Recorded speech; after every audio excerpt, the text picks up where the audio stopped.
In terms of process, the starting point for me is always out in the landscape, whether it's a seascape, quite often down in Cornwall, but I've been exploring other areas of the country recently, or whether it's out in the landscape locally, because my studio's on the Surrey-Hampshire border, so I'm surrounded by really fabulous dramatic landscapes, big skies, but really anywhere that makes you feel that idea of being very small and the majesty of nature and the wonder of nature and the sort of changing colours and the drama of it is what really excites me. So I'll go out and sketch and do small paintings and do lots of studies and really get a feel for the environment that I'm in and trying to soak that up. So I'm interested in sort of tapping into the energy of the place. So if I kind of go back regularly and draw and sketch, you really start to get a feel for it. And I've been painting Cornwall for a number of years now, so I feel like those colours are coming out of my palette, and you start to get a real connection. And then that's when it gets interesting. So after I've done small paintings and studies, I'll get back to the studio and I'll really explore those ideas on paper, do lots of smaller working studies, smaller paintings, play around with mark making and textures and the colour palettes and explore different colour palettes. And then when I get on to doing like a big painting and I'm on the big canvas, I like to let that go. I don't scale up from smaller pictures. I've done all the preparation work in my head, and I've sort of got a feeling for either particular colours I want to use or a particular idea that I want to express, but then I like to just let it become about the paint. And when I'm painting on the canvas, it's more just letting it resolve itself, letting it go, painting, see what the paint wants to do and see where it takes me. And that's really exciting because that's when the process really starts to take on its own life, and things become more abstracted. But that's more exciting to me, because when you look at something that's a bit more abstract, you really have to make a connection with it. You're forced to sort of engage on a much more emotional level, and that's when the painting really starts to talk and connect with me and connect with people who are looking at it, and that's what I really want to do. So in terms of what mediums I'm using, I really love experimenting with lots of different types of paint and different types of mediums. I like breaking the rules and seeing what I can do with and experimenting with all the different ideas that I've got. I work primarily with acrylics. I also use oils. And I've been doing a lot of encaustic wax paintings over the last few years, which I was taught by an amazing guy down in Brighton. It's a really lovely process, and that when I'm doing wax, it's quite a different process for me. So I'm working with hot liquid wax mixed with pigments. I can mix up my own colours and make them translucent or opaque, and mix interesting things like carborundum in with the wax, or seal bits of collage into the wax. So quite an exciting, intuitive process. It's also quite volatile. You've got to be quite focused when you're doing it, but I love the translucency of the colours and the layering again that you can get. A lot of my work is I quite enjoy the whole layering process, which is why acrylics suits me quite well, because they dry quite quickly.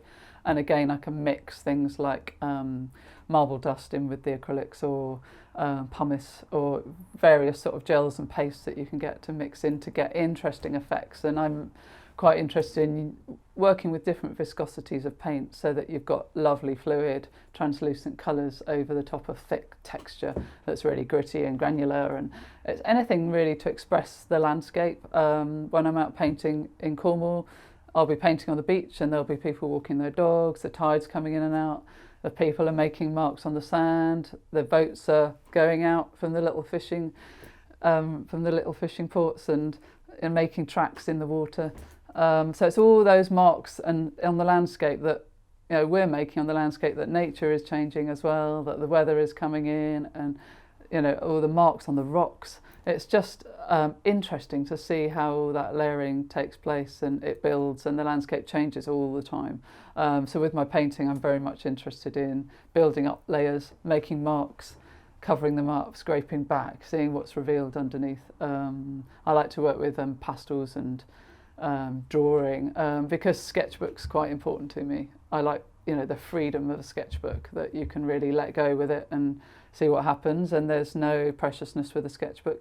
So I'm at the moment looking at introducing some of those sketch lines and marks into my paintings, and really trying to keep that freedom going in the painted surface. When I go out and paint in the landscape, quite often they are a little bit more representational, because I'm, to start with, particularly in a new landscape that I'm not familiar with, I'm recording what I see, and I'm just putting the marks and the colours down and starting to gain an understanding of that. When I'm sketching or painting, it's at that stage, it's not so much about producing something beautiful, it's about teaching myself to look and really making myself look and record what I'm seeing and respond to the landscape that's out there.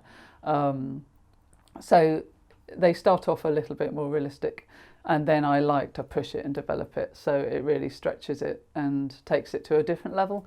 I just feel that if you can see everything there, as an artist you're editing the whole time. You're looking, anyone looking at anything is editing what they see.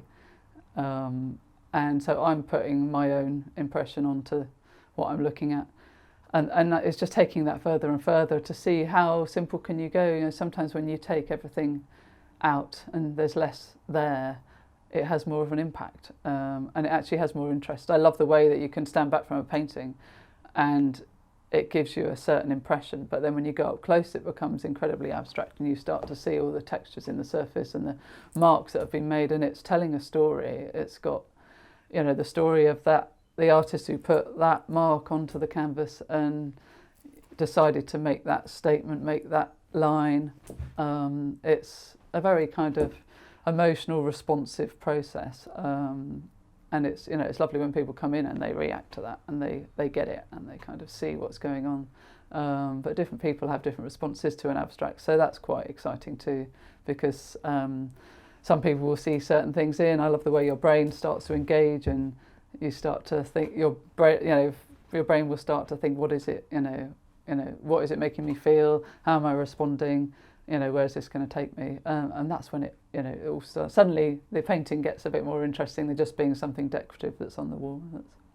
I see myself still painting when I'm 90 or 100 if I'm lucky. I want to keep going with it. It's something that drives me. I'm really excited to see how far can I take this. I feel like I'm only just starting. I'm only just at that cusp of really letting go and seeing what I can actually produce and how far I can take this. And partly it's a response to the world that I'm living in and what's going on around me, but it's also a very personal journey in terms of how can I push this and how can I improve my skills.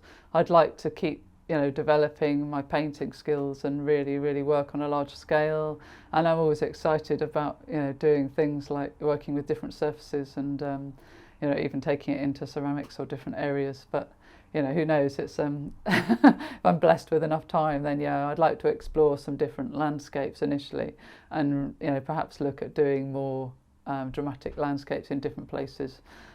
But for me it's always kind of comes back to nature, so I can't really see me going away from that. I do regularly do life drawing as well, and for me that's a real core discipline because it keeps my drawing skills up.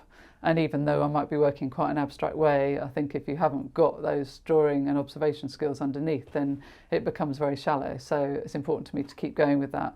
And I would perhaps at some point like to develop the life drawing a little bit more and do something perhaps with more figurative painting. But let's see what happens.